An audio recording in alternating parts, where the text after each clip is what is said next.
Hola amigos, ¿qué tal? Stuart here with another video, and as we know, Spain is one of the most visited countries in the world, and for good reason, right? I mean, the country's got incredible food, historic cities, gorgeous beaches, it's the full package. But while tourists love Spain, the feeling often isn't mutual. Ask locals and many will tell you that there's a few things that they wish tourists understood about the country before they visited. So in this video, I'll share 7 things that locals here in Spain wish tourists really knew before they came. And no, we're not talking about tipping and siestas. These are things that actually affect everyday life. So let's get into it. Spain is technically one country, yes, but culturally it's more like 17. Each autonomous region has its own identity, with its own food, traditions, and in many cases, its own language. A lot of locals here in Spain get frustrated when people visit the country and think that Spain is only about flamenco, paella, and bullfighting. But to give you an idea, yes, bullfighting is popular in many parts of the country. Flamenco originates from only Andalusia, and paella comes from the Valencian community. So places like Galicia or the Basque Country or Catalonia really have nothing to do with the 3 things that I have just mentioned. When it comes to language, in Barcelona, for example, a lot of people will speak Catalan. In the Basque Country, you might hear Euskera or the Basque language, and in Galicia, in the northwest of the country, you'll hear people speaking the local language there, which is Gallego. So Spain isn't just about the one language. When it comes to languages, there's a lot of diversity. So keep that in mind. Now, keeping on the subject of language, this is also something that often frustrates locals here. Many tourists, unfortunately, make no effort whatsoever when it comes to speaking a little bit of the local lingo here in Spain, whether it be Castilian Spanish or the main language of the country, or whether it be some of the other languages that I mentioned a few minutes ago. It's not difficult to learn a few words or phrases in the local languages, and I'm talking about more than just hola and gracias. And locals really appreciate when tourists make even a small effort to speak Spanish. Learn a few simple phrases like, for example, una caña, por favor, a small beer please, or me lo pones para llevar, por favor, can I take it to go? Or even just a friendly ¿qué tal? How are you? When you enter an establishment, or hasta luego, see you later when you leave. It shows that you are trying and that effort here is what really matters. Now, while I'm on the topic of language, if you're planning on visiting Spain, moving to Spain, or even living in Spain,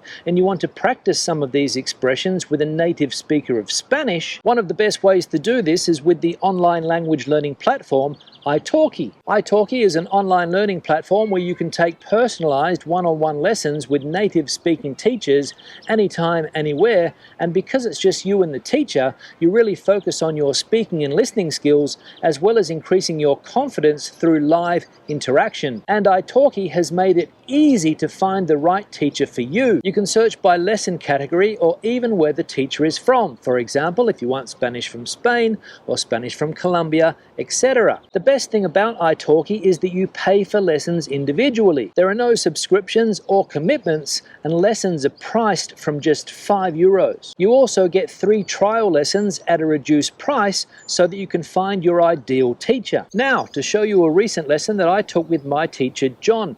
I wanted him to teach me about some of the social issues that people are facing every day in Spanish-speaking countries. Pues cuéntame, Stuart, ¿cuál es la última parte de España en la que has estado? La última parte de España fue Galicia, fue a Orense. ¡Qué bueno! Justo Qué antes bueno. de los incendios que ahora mismo están arrasando esa parte de país, ¿verdad? So start your language learning journey today by clicking the link in the description box below and use the code SPAIN to get €5 off your first lesson. Only when you sign up for your first class is the code valid, and it's good for the first 50 users who sign up with the link below.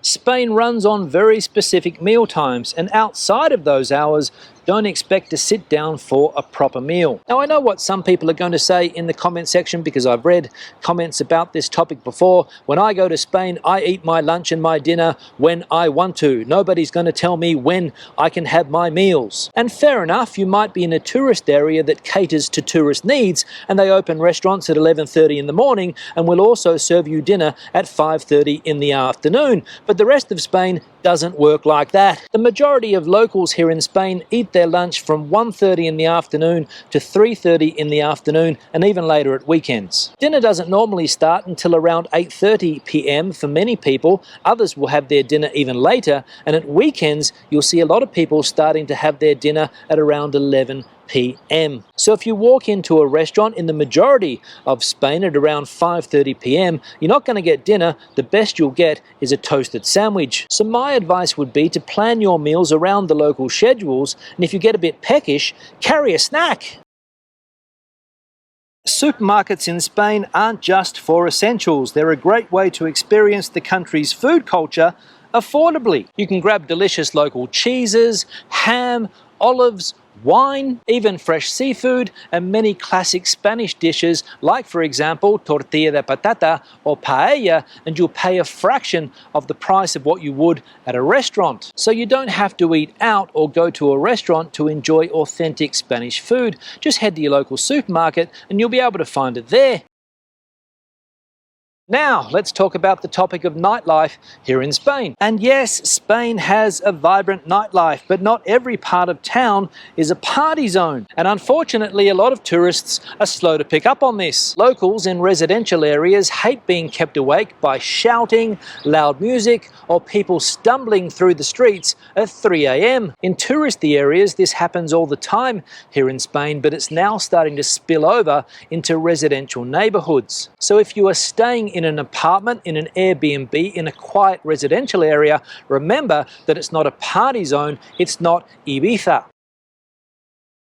Spanish people are famously direct, but that doesn't mean they're angry, it just means they're honest. And how many people have been to a restaurant here in Spain and thought that the service that they received was rude? And I'm going to be honest, it has happened to me many times over the years that I have been living here in Spain. I've thought that the service was rude, but then you realize that it's just the way people act in this country. Service here in Spain is often direct, and it's definitely not sugar-coated. People say what they mean, they tell you what they want, and it's not considered to be disrespectful. Quite often you won't hear people using the words please and thank you when they're ordering food at bars and restaurants, but again, it's completely normal. And nobody here takes offense when a waiter asks you bluntly, what do you want? ¿Qué quieres? So don't take it personally. In fact, once you understand the culture a little bit more, you might come to appreciate it.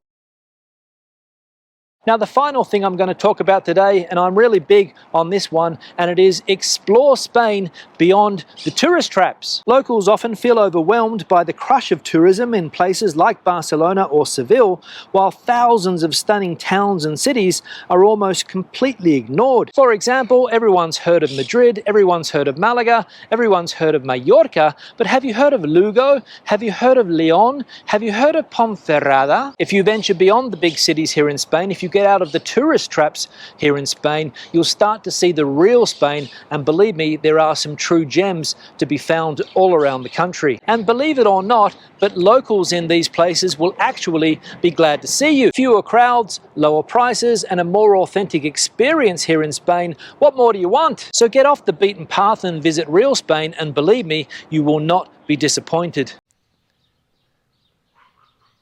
So to sum up this video, if you want to truly enjoy Spain and earn the respect of the locals here, keep these things in mind. Learn a few phrases, be aware of meal times, respect the peace and quiet, and explore the Spain that many tourists miss. And Spain will reward you with unforgettable experiences, incredible food, and you might even make a friend or two. Questions and comments, please leave them in the section below. If you have anything to add to the conversation today, I would love to hear it. I would love to hear your thoughts and opinions on the topics that I have spoken about today. Give the video a thumbs up if you liked it, thumbs down if you didn't. Don't forget to subscribe to the channel and turn on notifications so that you never miss a video when I publish it. Until the next one, hasta luego from the center of Spain.